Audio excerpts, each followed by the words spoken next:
by no means complete. The opaqueness in the purported cancellation of the JKI and Ketraco dues needs to be examined. In addition, the Adani connection, the Social Health Authority, SHA, and Social Health Insurance Fund, SHIF, the Adani needs to be severed immediately. Ladies and gentlemen, co-chair of the dialogue process, I can attest that we negotiated in good faith. This regime has demonstrated time and again that they are not interested in justice or in the interests of Kenyans. Since the tabling of the report in Parliament almost a year ago, on December 7th, 2023, the NADCO agreement has not been implemented. The few concessions on the cost of living have not even been honored.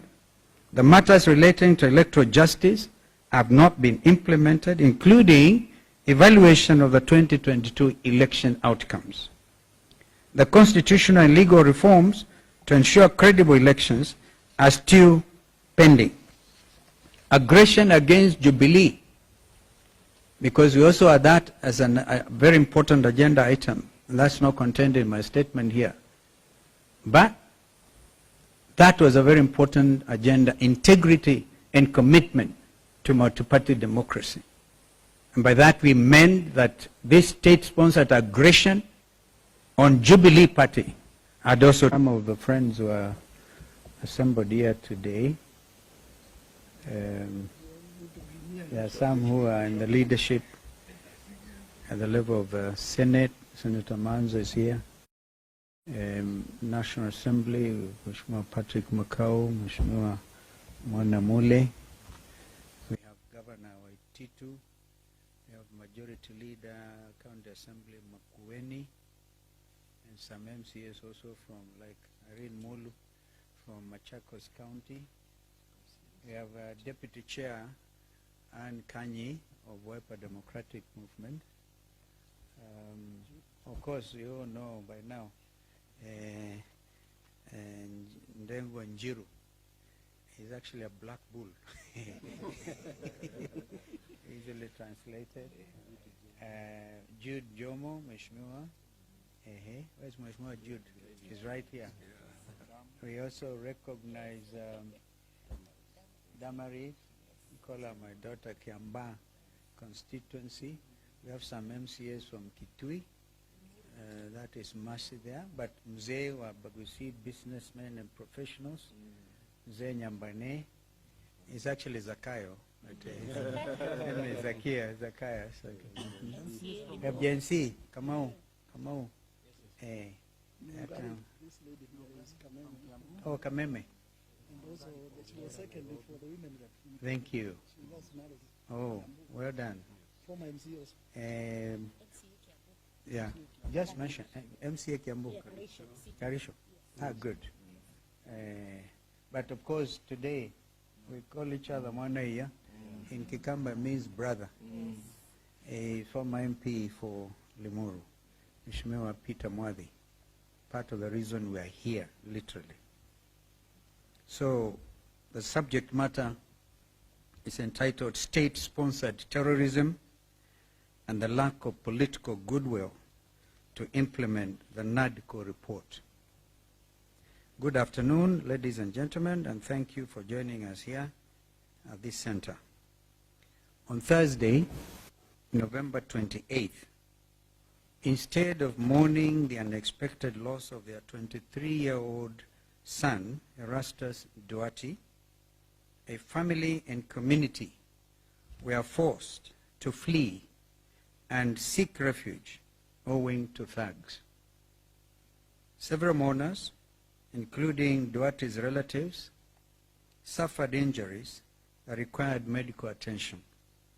Others were fortunate to escape the melee physically unscathed.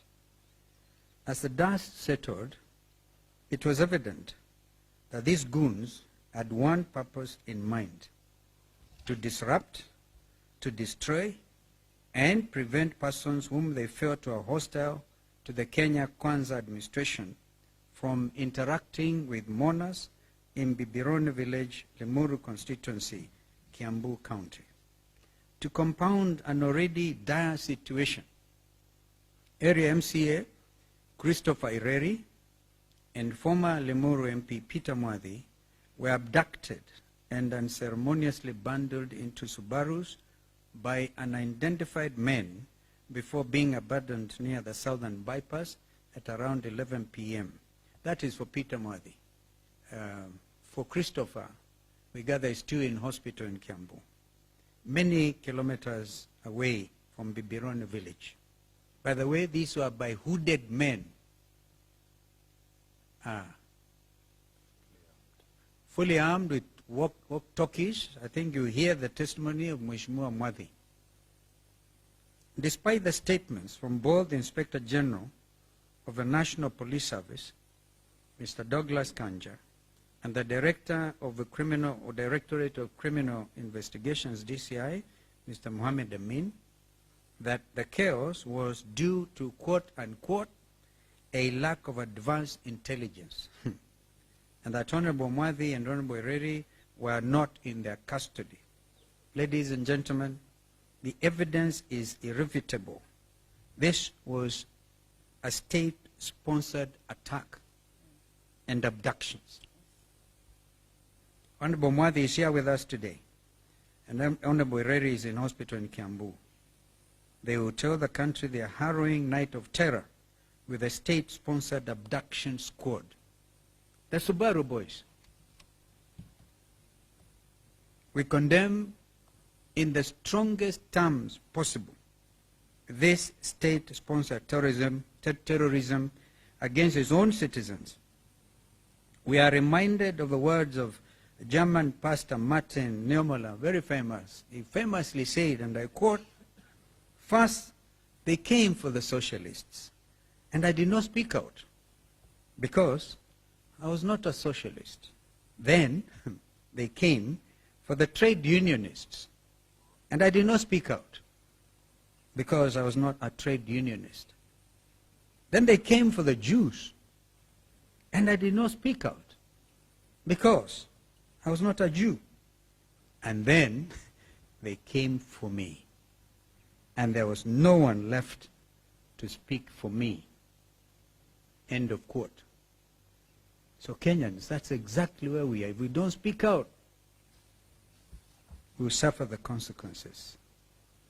Ladies and gentlemen, a terrorist attack on one Kenyan is an attack on all of us, regardless of race, ethnic community, and political persuasion. An abduction of one of us is an affront to all who believe in a free and democratic society. We therefore call upon all Kenyans, irrespective of the political persuasion, to call out this rogue regime and in one accord say, no, no more state-sponsored terrorism. Fellow Kenyans, we can now attest to the power of our combined protest voices against poor governance and corruption.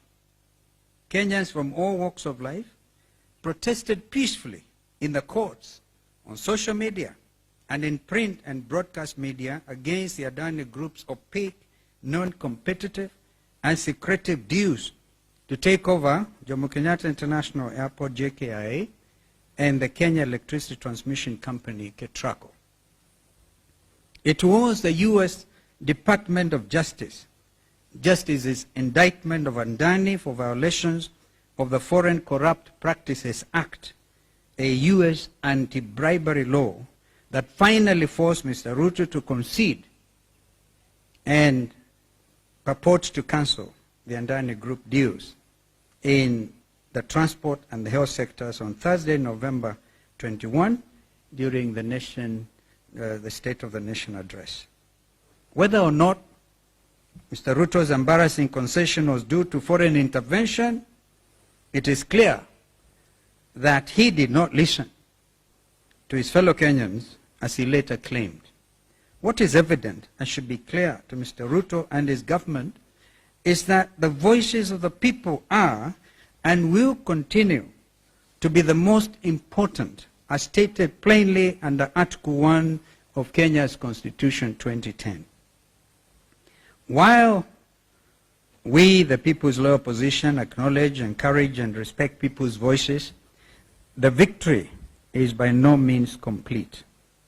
The opaqueness in the purported cancellation of the JKI and Ketraco dues needs to be examined. In addition, the Adani connection, the Social Health Authority, SHA, and Social Health Insurance Fund, SHIF, the Adani needs to be severed